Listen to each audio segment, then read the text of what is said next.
ये जो ट्रंप की ट्वीट्स वाला मामला है, ये धमकी अमेज जो रवैया है, और हमने पहले भी बात की कि जिस तरह से उनके इलेक्शन कैंपेन में उनको अमन का दाई और इस तरह के खिताब दिए गए, लकब दिए गए। अब जो बात हो रही बंकर बस्टर बॉम्ब की, आप समझते हैं कि ये इतना ही आसान काम है अमेरिका के लिए कि वो अब ईरानी रिएक्टर्स पर हमला करेगा और ये इतनी आसानी से बच सकेगा? समझते हैं ऐसा होना पॉसिबल है राइट एट द मोमेंट? कि अभी मिडल ईस्ट की सिचुएशन थोड़ी सी कॉम्प्लिकेटेड है। आपने देखा कि जब इसराइल ने ईरान के ऊपर एयर स्ट्राइक्स की, अच्छा। तो उस वक्त जो कॉन्फ्लिक्ट था वो ईरान और इसराइल के दरमियान में था। दोनों तरफ से आपको स्टेटमेंट्स आ रही थी। मुस्लिम वर्ल्ड, पूरा मिडल ईस्ट जो था वो रेस्ट्रेंट का कह रहा था। पाकिस्तान की तरफ से पूरी दुनिया से यही आपको आवाजें सुनने को मिल रही थी कि अमन होना चाहिए, पीस होना चाहिए। इसराइल उस वक्त से कोशिश कर रहा था कि किसी तरीके से अमेरिका को इन्वॉल्व करे, लेकिन अमेरिका ने कहा कि ये यूनिलैटरल अटैक है, मेरा इसके साथ, हमें पता नहीं था इस बारे में। हो सकता है बैक चैनल के ऊपर इसराइल ने डेफिनेटली अमेरिका बताया होगा, उसको कुछ भी कहा जा सकता है उस बारे में, लेकिन ऑफिशियल स्टैंस उनका ये था कि हमें पता नहीं था। फिर आपने देखा कि जैसे ही अमेरिका ने पब्लिकली ये जिसको ओवर्टली कहते हैं, अमेरिका ने इस जंग के अंदर शामिल होने की तरफ इशारा किया, तो आपने देखा कि रशिया भी उधर से एक्टिव हो गया और चाइना भी एक्टिव हो गया। चाइना प्रेसिडेंट की कल वाली statement was very powerful and very impactful. उन्होंने कहा था कि अमेरिका, जो मिडिल ईस्ट का मसला है वो यस। अमेरिका के बगैर भी हल हो। सो आप इस सिचुएशन को आप देखें कि ये मल्टीपोलर वर्ल्ड है। अगर अमेरिका इन्वॉल्व होता है तो फिर चाइना रशिया डेफिनेटली इन्वॉल्व होंगे। क्या अमेरिका ये रिस्क लेना चाहता है? That's a big question mark. Israel तो चाहता है कि अमेरिका को इस सिचुएशन में पुश करे। क्या डोनाल्ड ट्रंप अभी तक अमेरिका के माथे से जो इराक वॉर किया, जो इन्होंने कहा कि वेपन ऑफ मैस डिस्ट्रक्शन है, अच्छा। इराक अच्छा अहमद साहब, मैं सिर्फ ये जानना चाहूंगा, आपको ऐसी कोई कंफर्मेशन है, श्योरिटी है कि इन एनी केस अगर ऐसी कोई अनफॉर्चुनेटली जरूरत पड़ती है, डू यू थिंक कि चाइना और रशिया आएगा ईरान की मदद के लिए? जी, बात देखें, बात ये होती है कि जो इंटरनेशनल रिलेशंस होते हैं वो बहुत कोल्ड कैलकुलेटेड होते हैं। इस दुनिया में दुनिया ट्रांजिशन कर रही है from a unipolar world to a multipolar world. America से पावर जो है वो डिवाइड हो रही है, शिफ्ट हो रही है बिटवीन चाइना एंड रशिया। अगर अमेरिका इस सिचुएशन में, जबकि वो ऑलरेडी ओवरस्ट्रेच्ड है और अपने आप को मिडिल ईस्ट के अंदर बॉक डाउन करता है, उस सिचुएशन में कि जब ट्रंप पॉपुलर सेंटिमेंट इस वादे के साथ है कि मैं जंगे खत्म करूंगा, और अमेरिका के अंदर इसराइल से जो अमेरिकन अवाम है उसकी नफरत भी देखने वाली है गाजा के जेनोसाइड के बाद, इस सिचुएशन में अगर अमेरिका इन्वॉल्व होता है मिडिल ईस्ट के अंदर, तो चाइना और रशिया अपने फायदे के लिए, अपने इंटरेस्ट को प्रोटेक्ट करने के लिए डेफिनेटली डेफिनेटली इस वॉर में पार्टी अपने बनेंगे। फायदे के लिए। जी। और ये जो एटमी ईरानी एटमी रिएक्टर्स पर हमले की बात है, ये भी आप समझते हैं कि ये अब अमेरिका के लिए आसान है? अगर वो बराह रास्त शामिल होता है तो वो ये इस तरह के संगीन जो इकदाम है वो कर सकता है? देखें, स्टेटिस्टिकली स्पीकिंग तो अमेरिका के पास कैपेबिलिटी है ये करने की, लेकिन इसराइल का जो प्राइमरी ऑब्जेक्टिव था, ठीक है। इसको ये जो अटैक उन्होंने लॉन्च किया, उसका प्राइमरी ऑब्जेक्टिव था वो रजीम चेंज था। इसी वजह से उसका नाम उन्होंने राइजिंग लाइन भी रखा, क्योंकि जो लाइन है वो फ्लैग है रजा पहलवी का। यस। तो उनका प्राइमरी ऑब्जेक्टिव ये है। सेकेंडरी ऑब्जेक्टिव जो उन्होंने पूरी ओके। दुनिया में नैरेटिव बिल्ड किया है वो न्यूक्लियर प्लांट के अराउंड बिल्ड किया। प्राइमरी ऑब्जेक्टिव उनका अभी भी रजीम चेंज ही है। हम्म।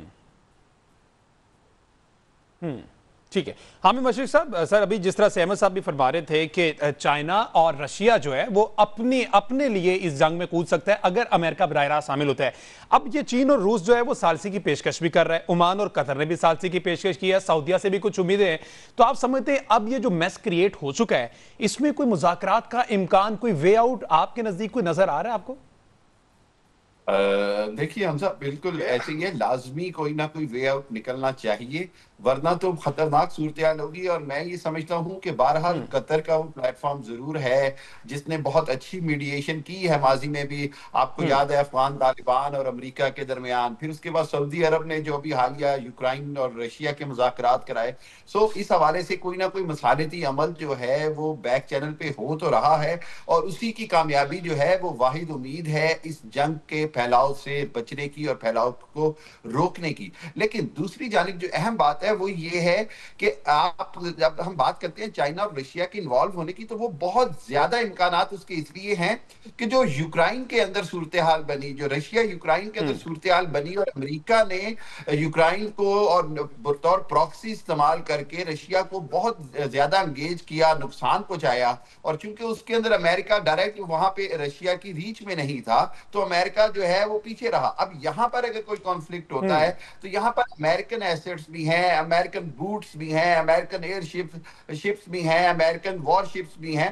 तो उस हवाले से जो आप अगर इसको जंगी वॉर डॉक्ट्राइन में देखें तो ये बहुत खतरनाक सूरत हाल है। और ये तमाम जो हैं अगर एक दूसरे से वहां यहाँ पर अगर वो बदला लेने की कोशिश करेंगे या उसको अंडरमाइन करने की कोशिश करेंगे, तो सूरत हाल जो है वो डेफिनेटली जो है वो जहती यानी मल्टीपोलर जंग की तरफ चली जाएगी। और मल्टीपोलर जब सिचुएशन होती है तो उसके अंदर तमाम ताकतें अपनी अपनी ताकत मनवाना चाहती हैं। हमने एक चीज बड़ी अहम इसके अंदर नोट कर लिया, और वो क्या है कि हमने देखा कि अफगानिस्तान के अंदर जिस अंदाज में हजारों टन के बम गिराए गए पहाड़ों के अंदर, आपको याद होगा जिस अंदाज की बमबारी की अमेरिका ने उतरने से पहले अफगानिस्तान में, यही उनकी स्ट्रेटेजी होगी।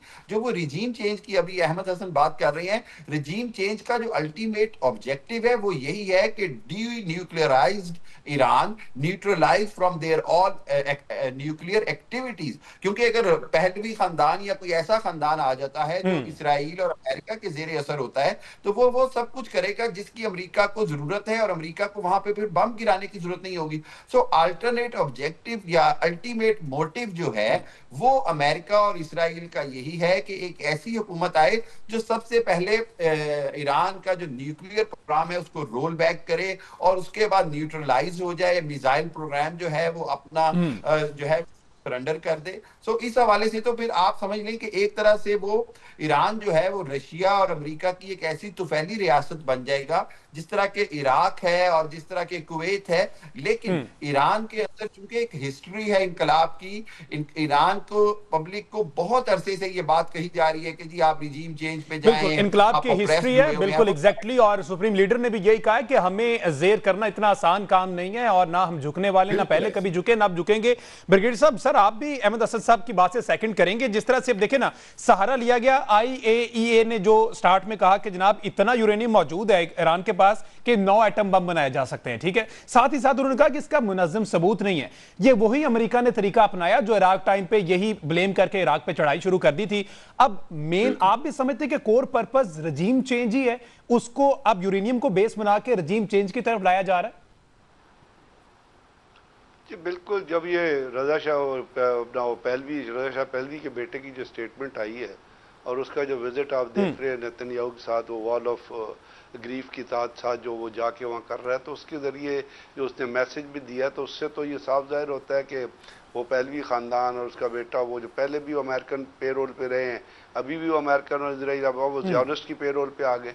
तो ये रिजीम चेंज उनका ऑब्जेक्टिव था। अगर उनका ऑब्जेक्टिव ना होता तो वो जो नेतन्याहू की पहली स्पीच थी जिसमें उसने कहा था कि जी हम ईरान के लोगों के लिए काम कर रहे हैं और आप अपने निज़ाम के ख़िलाफ़ खड़े हो जाएं, तो वो किस थी, उसका मकसद यही था। और उनकी एंटिसिपेशन भी यही थी, क्योंकि वहाँ से बहुत सारे ऐसे ईरानियन हैं जो बाहर के ममालिक में रह रहे हैं, जो ज़ियोनिस्ट लॉबी के, जो मुसैद के पेरोल पे हैं। और फिर आपने देखा सबूत मिले कि कहाँ कहाँ से मुसैद के जासूस और इवन ईरानियंस पकड़े गए जो कि ड्रोन्स टेक्नोलॉजी में भी काम कर रहे थे, जो एक्सप्लोसिव टेक्नोलॉजी में भी काम कर रहे थे।